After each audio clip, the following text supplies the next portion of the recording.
ఈ లడ్డూకి సంబంధించినటువంటి అంశంలో నిజంగా మీరు ఆ కల్తీకి సంబంధించి ఆ కల్తీని ఏదైతే ఉందో ఎందుకు అప్పుడున్నటువంటి బ్రాండ్ 50 సంవత్సరాలుగా వస్తున్నటువంటి నందిని బ్రాండ్ని పక్కన పెట్టేసి కొత్త కంపెనీకి ఎందుకు అవకాశం ఇచ్చారు? ఈ పాయింట్ ఎక్కువగా అడుగుతున్నటువంటి ప్రశ్న.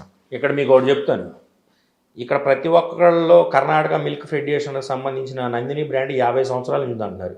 అసలు 50 సంవత్సరాల నుంచి ఎక్కడుంది? ఇది ఓన్లీ పుకారు మాత్రం. 20 సంవత్సరాల నుంచి ఉంది. ఇదే చంద్రబాబు నాయుడు గారి గవర్నమెంట్లో 2015 నుంచి 2019 దాకా నందిని దాంట్లో నెయ్యి ఎంత కొన్నారు? ఇక్కడ 2 పాయింట్లు. అంత తక్కువ 320కే రేట్ ఎందుకు కొన్నాం అనేది నందిని అనేది తీసుకెళ్ళి ఏమంటే మిల్క్ సప్లై చేసే దాంట్లో నందిని కానీ, అమూల్ కానీ, ఏఆర్ కానీ, హెరిటేజ్ కానీ ఇలాంటి డిఫరెంట్ డైరీస్ ఉంటాయి. ఈ బోర్డు ఏం చేసిందంటే దీనికి టెండర్ కాల్ఫర్ చేసింది అనమాట. It's a global tender. మీకు సప్లై చేసే సత్తా ఉంటే గ్లోబల్ టెండర్. ప్లస్ ఈ గ్లోబల్ టెండర్లో పార్టిసిపేట్ చేయడానికి చంద్రబాబు నాయుడు గారు రిజైమ్లో ఉన్నదానికి, జగన్మోహన్ రెడ్డి గారు రిజైమ్లో ఉన్నదానికి తీసుకొచ్చిన మార్పులు చెప్తానండి. ఈ టెండర్ వాటిలో చంద్రబాబు నాయుడు గారి ప్రభుత్వంలో ఈ టెండర్ని కాల్ఫర్ చేయడానికి 1 సంవత్సరం పాల ఉత్పాదన అనుభవం ఉంటే చాలు అని ఉంది. తర్వాత 3,60,000 టన్నులు కెపాసిటీ ఉండే నెయ్యి సామర్థ్యం చేస్తే చాలు అని చెప్పింది. కానీ జగన్మోహన్ రెడ్డి గారు ప్రభుత్వం వచ్చిన తర్వాత అక్కడ దేవాదాయ ధర్మాదాయ శాఖ మండలి అక్కడ ఈ చైర్మన్ గారు తీసుకున్న నిర్ణయం ఏంటి తెలుసా?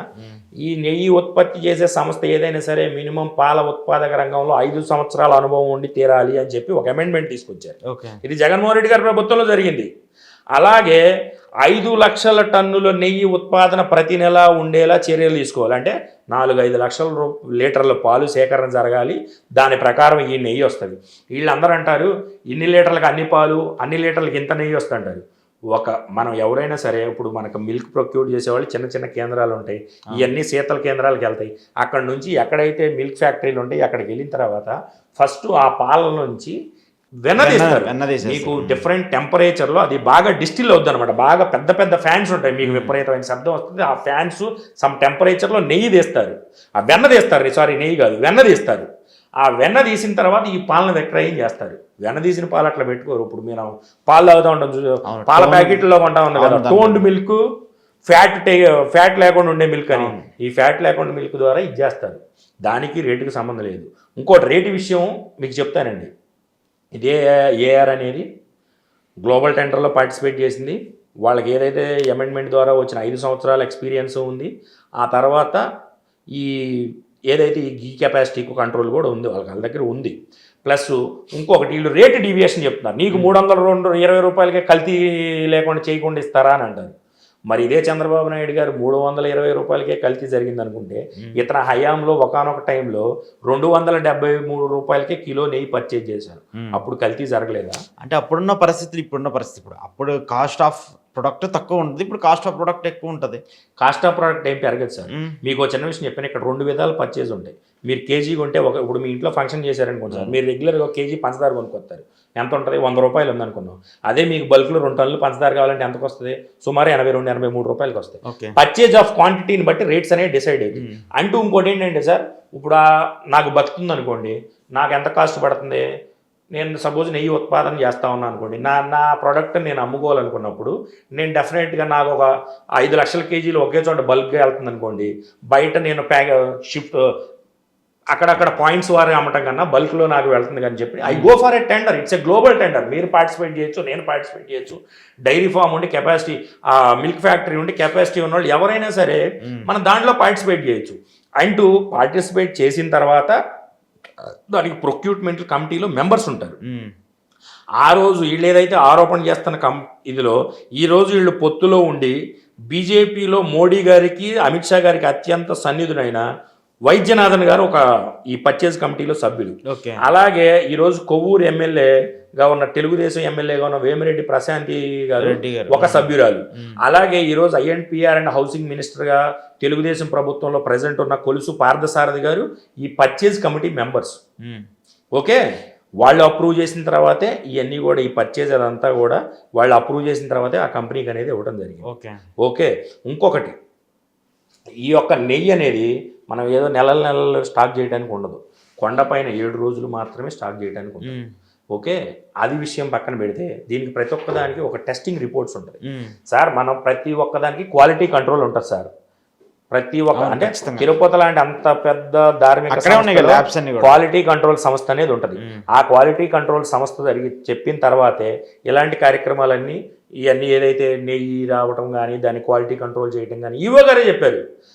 మేము క్వాలిటీ కంట్రోల్ బాగాలేని చోట పైకి కొండ మీదకి కొండ దగ్గరికి నెయ్యి వచ్చినప్పుడు 3 శాంపుల్స్ తీస్తాము, అందులో ఏ శాంపుల్స్ ఫెయిల్ అయినా కానీ అది వెనక్కి తిప్పి పంపుదామంటే అటువంటి నెయ్యి అనేది ఏ కల్తీ నెయ్యి అనేది కొండ మీదకు చేరలేదు. ఇది కేవలం భక్తుల్ని మనోభావాలు దెబ్బతీయటం, ఒక వ్యక్తి మీద రాజకీయ కుట్ర కోణంతో అతని రాజకీయ జీవితాన్ని సమాధి చేయడానికి వీళ్ళు ప్రతి ఒక్క భక్తుల మనోభావాలను వాడుకుంటూ సనాతన ధర్మాన్ని ఎవరైతే ఆచరిస్తారో వాళ్ళ మనోభావాల మీద వీళ్ళు దెబ్బతీశారు. అంటే మన స్వామివారిని మనం కించపరుచుకునే విధంగా వీళ్ళ వ్యాఖ్యలు ఉన్నాయి. ఏమండి, తిరుపతి అనేది స్వయం ప్రతిపత్తి కలిగిన ధార్మిక సంస్థ. ఓకే, ఇప్పుడు అక్కడ ఏదైనా తప్పులు జరిగినాయి అనుకోండి, ఈవో గారు ప్రెస్ మీట్ పెట్టాలి.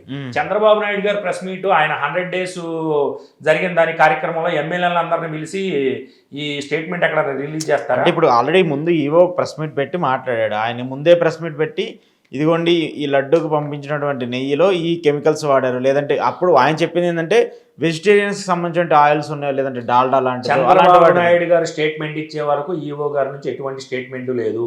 చంద్రబాబు నాయుడు గారి గవర్నమెంట్ ఫామ్ అయిన తర్వాత శ్యామలరావు గారు ఈవోగా ఛార్జ్ తీసుకున్న తర్వాత ఆయన నెయ్యి స్టోరేజ్ దగ్గరికి అన్నీ వెళ్ళి ఆ శాంపుల్స్ సంబంధించిన డాక్యుమెంట్స్ అదంతా చదివి ఆ నెయ్యి ఏదైతే ఉందో దాన్ని టెస్ట్ చేసి కూడా ట్విట్టర్ ద్వారా కానీ ఇతర మాధ్యమాల ద్వారా కానీ జూన్ 20వ తారీఖు జరిగిన ఆడిట్లో ఆయన ఛార్జ్ తీసుకున్న తర్వాత ఆడిట్ చేశారు.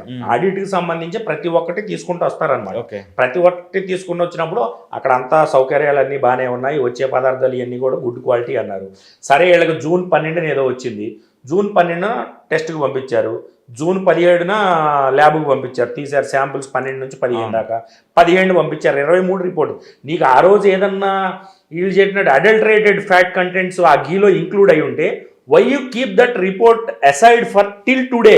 వాళ్ళు రాజకీయానికి వాడుకోకపోతే దాన్ని ఎందుకు బయట పెట్టలేదు? స్వయం ప్రతిపత్తి కలిగిన ధార్మిక సంస్థ ఈవో గారు దాన్ని ఎందుకు బయట పెట్టలేదు? రాష్ట్ర ముఖ్యమంత్రిగా ఆయన 100 రోజులు పరిపాలన రోజు దాన్ని ఎందుకు బయట పెట్టారు? అది ఒక రాజకీయ కోణం.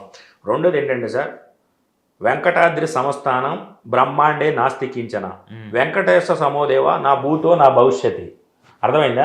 కలియుగ ప్రత్యక్ష దైవం వెంకటేశ్వర స్వామి వద్దకు వెళ్ళినప్పుడు సరే ప్రపంచంలో ఇలాంటి దివ్యమైన క్షేత్రం ఏదో సేమి ప్రపంచం ఎల్లదేవుల కన్నా మా ప్రత్యక్ష దైవం ఎలవేల్పు నువ్వు అని చెప్పి ప్రతి ఒక్క భక్తుడు మొక్కుకుంటాడు. అలాంటి దాని మీద ఇలాంటి వ్యాఖ్యలు అనేవి చేయటం ఇప్పుడు తప్పు ఉందనుకోండి, ఒక చర్య తీసుకోండి, అంటే ఇక్కడ సార్ దోషుల్ని శిక్షించండి. ఇప్పుడు అంతేగాని దీన్ని రాజకీయ కారణాలకు వాడొద్దు. నిప్పు లేకుండా పొగొస్తుందని మీరు నమ్ముతారా సార్? నిప్పు లేకుండా పొగొచ్చిందంటే నేను అనేది ఒకటే మాట. అంటే ఇప్పుడు సరే ఓకే, మీరు అన్నారు ఇప్పుడు కల్తీ జరిగిందనో ఏదో సరే జరిగిందా లేదనేది అది పక్కన పెట్టండి. వాళ్ళ హామీలు మర్చిపోవడానికి కొత్తగా ఇష్యూని తీసుకొచ్చారనేది పక్కన పెట్టండి. ఇక్కడ ఏంటి సరే, మీరు కూడా కండెమ్ చేసుకోవడంలో మీరు ఎందుకు ఫెయిల్ అవుతున్నారు సార్? ఇక్కడ కండెమ్ చేసుకోవటం ఇవన్నీ కాదు, ఇది రాజకీయం అయితే కండెమ్ చేసుకుంటాం. స్వామివారి భక్తులకు సంబంధించిన మనోభావాలు కాబట్టి క్లారిటీ చెప్పుకోవటం. కానీ మీరు నెయ్యి గురించే మాట్లాడుతున్నారు.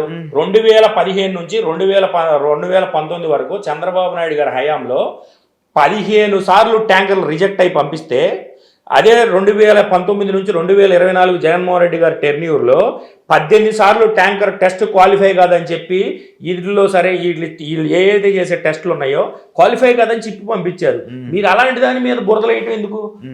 ఇప్పుడు జగన్మోహన్ రెడ్డి గారు నిన్న ప్రెస్ మీట్ పెట్టారు, ఇలా జరిగింది ఇలా జరిగింది ఇలా జరిగింది. అవును, ఆయనే ఇప్పుడు ఎవరైతే అపవాదు మోపబడుతున్న వ్యక్తున్నారో ఆయనే సిబిఐ ఎంక్వైరీ కానీ సుప్రీంకోర్టు జడ్జితో కానీ విచారణ చేయమనంటే వీళ్ళు దాన్ని ఇంకా డ్రాగన్ చేసుకుంటా, వీళ్ళు సోషల్ మీడియాలో ఉండే భక్తులు లేకపోతే వీళ్ళు సోషల్ మీడియా పెయిడ్ ఆర్టికల్స్ వీళ్ళందరూ కూడా స్వామివారి ప్రతిష్టని దిగజారుతారు. స్వామివారి ప్రతిష్ట వీళ్ళు ఎలాంటి వ్యక్తులు ఎన్ని కుహనా మాటలు మాట్లాడినా స్వామివారి ప్రతిష్ట దిగజారదో. ఆయన కలియుగ ప్రత్యక్ష దైవం కాబట్టి ఇలాంటి స్వామివారి మీద నిందలేసే వాళ్ళు డెఫినెట్గా వాళ్ళు ఆ స్వామివారి ఆగ్రహానికి గురిగాక తప్పదండి. ఇక్కడ అనేది క్రిస్టల్ క్లియర్గా జరిగింది. దీన్ని మనం అయోధ్య రామ మందిరానికి పంపించిన దానికి లింక్ చేయడం, ఒక వ్యక్తిని రాజకీయంగా పతనం చేయడానికి మీరు ఇన్ని విధాలుగా ఒక మత విధ్వంసాలు రెచ్చగొడతారంటే ఆ వ్యక్తి 11 సీట్లు వచ్చినా ఎంత పవర్ఫుల్ వ్యక్తి అయితే వీళ్ళు అలాంటి హైందవ ధర్మాన్ని ఆచరించే వాళ్ళ వ్యక్తుల మనోభావాలను దెబ్బతీస్తున్నారంటే మీరు ఇది పాయింట్ గుర్తుపెట్టుకోవాలి. జగన్మోహన్ రెడ్డి అనే వ్యక్తి పబ్లిక్ ఒకసారి మోసపోయామని చెప్పి 100 రోజుల్లో ఎంత రియలైజ్ అయ్యి చంద్రబాబు నాయుడు గారి మీద వ్యతిరేకత వచ్చిందనేది వీళ్ళు పొద్దున్నే ప్రతి ఒక్క ముఖ్యమంత్రి ఇంటెలిజెన్స్ డీజీ కలుస్తారు కదండి. Intelligence DG will explain what is the situations happenings in the surroundings and ground level. According to that report only Chandrababu Naidu గారు రియాక్టెడ్. ఇంత వ్యతిరేకత వచ్చిందా అని చెప్పి ఆయనకున్న అపారమైన అనుభవంతో హైందవ మతాన్ని ఆచరించే భక్తుల మీద ఎక్కువ పెట్టి వాళ్ళ మనోభావాల మీద ఎక్కువ పెట్టిన బాణమే చంద్రబాబు నాయుడు గారి లడ్డూలో కలుషితం అనే విష ప్రచారం.